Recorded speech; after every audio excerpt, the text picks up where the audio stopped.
My ex-husband and his wife think that my financial responsibility extends to his stepchildren. Now he is shattered when he realizes that our children don't see him as their father. I'm 33 and have 2 kids, 12 and 8. I divorced their dad when I discovered he was cheating on me with a mom from our younger son's school group. Despite that betrayal, I agreed to shared custody because I wanted my kids to grow up with their father in their lives. However, since the divorce, he's only been around when he's picking them up for visits. He often goes out with his stepchildren but rarely includes our kids, claiming those outings are spur of the moment and can't always include them. Eventually, I stopped pushing, but I've always thought it was unfair that he keeps his distance from our children's lives. Recently, I decided to upgrade my older son's computer, and he asked if we could give his old one to his cousin, my brother's son. My brother has been a huge support for my kids. He's always available to take them to their school events when I can't and often takes them out to the park or for trips when I'm busy. My ex, on the other hand, is rarely available for them. Anytime I ask him to help with an activity, he has an excuse: he's out of town or swamped with work. Ironically, though, whenever his stepkids need something,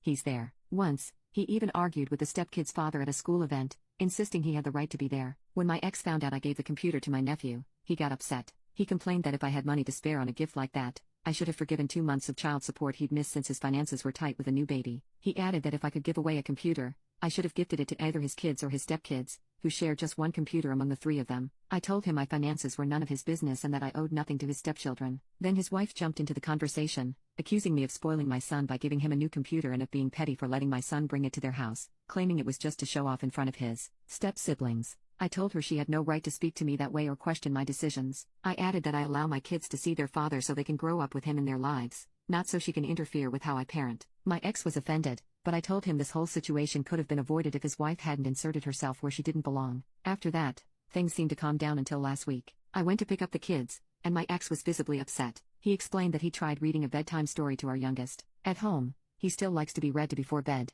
usually by me, his brother, or my brother, and when none of us are around, he listens to audiobooks. Apparently, my ex wanted to make an effort to connect, so he offered to read to him, but our son turned him down, saying he didn't need him for that because he could do it himself. My ex stayed to listen as he searched for a story for 8-year-olds without a dad on his tablet, and it hit him hard. The next day, my ex offered to take our older son to basketball practice, but he replied that he'd be going with his dad. He quickly corrected himself and said uncle. That made my ex even angrier, and when I came to pick up the kids, he confronted me about it. I told him that if our kids feel like they don't have a father, he has only himself to blame. He tried to shift the blame onto me, saying I was the one pushing him away from his role. I told him it's up to him to show up for his kids, not something I can do for him. I reminded him he was the one who broke our family, and he's chosen to be more involved with his stepkids than with his own children. I told him not to kid himself. The kids are growing up, and they're starting to see the reality of who he is as a father. If he keeps this up, he can't expect much from them in the future. After that exchange, his mom called me. While she's always been polite to me, I felt the need to say that I would have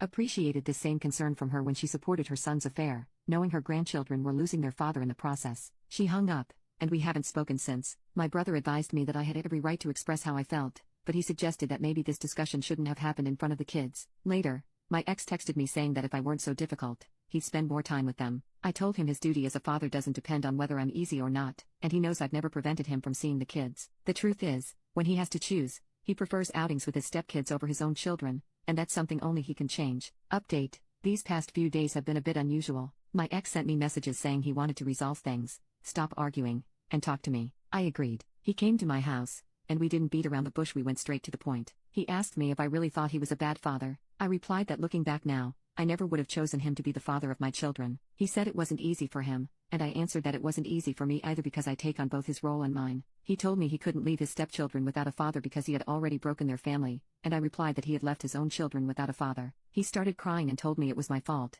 saying that when the infidelity happened, I refused to forgive him or go to couples therapy. I kept telling him things I'll admit they weren't kind, but none of them were lies. He asked me if, given his current state, I didn't feel sorry for him, and I said no. He told me he didn't think I could be so cruel, and I replied that when I changed jobs, pulled my kids out of school 2 months before the end of the term, moved houses, and watched him disappoint our kids over and over again, any empathy I might have felt turned into apathy. He left after that. His mother called me and said she knew what I had told her son, that he hadn't stopped crying, and that she didn't understand how I could carry so much hatred to hurt her son like that. She said I should just get over it. I answered, with all due respect, what I said wasn't out of hatred but out of truth. If your son is crying, it's because he's finally facing the consequences of his actions. Maybe instead of worrying about how he feels now, you should have taught him to take responsibility and treat people with respect. She said I didn't know what it was like to feel a mother's love and see a child suffer, and I replied that I did understand because I have 2 children who cry over a living father, 2 children who see their dad being a father to other kids when he doesn't have time to be their father. She said he was sorry,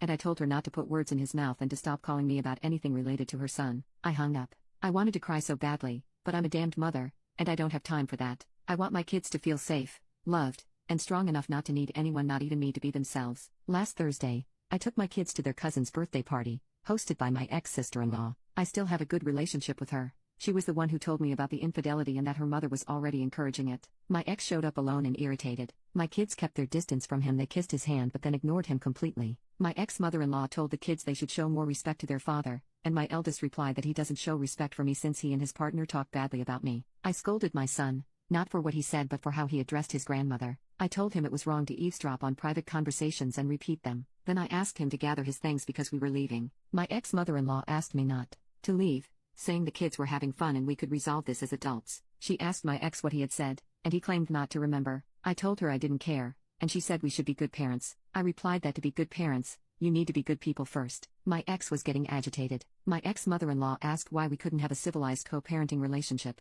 I told her everything I've mentioned here about his free will to see the kids and how the second custody agreement isn't working since he only sees them some weekends. My ex didn't want to discuss it, saying he had too many kids at home. My ex-mother-in-law told him the only kids who should feel comfortable are his, and the comfort of the others should be provided by their biological father. My ex wanted to end the conversation because his mother was scolding him for being a careless father. He also said it was my fault. I asked him to clarify how it was my fault. You can see the kids whenever you want. What more do you want? He started yelling, claiming I was only being petty because I didn't really need the money since I earned more than him and had fewer kids to feed. I told him I wouldn't continue the conversation and that I'd show him what being uncivilized looks like by filing for the overdue child support payments. His mother asked what I meant by overdue payments. I explained that he was 3 months behind. She was furious, slapped him, and demanded to know what he had done with the money for his children. He answered, I couldn't let Junior miss out on attending the same school as my son. I didn't want him to feel inferior. My ex-mother-in-law said she couldn't believe it, and they started arguing. I left. Yet for context, my youngest son attends a private school, and my ex pays for his stepson to attend the same school.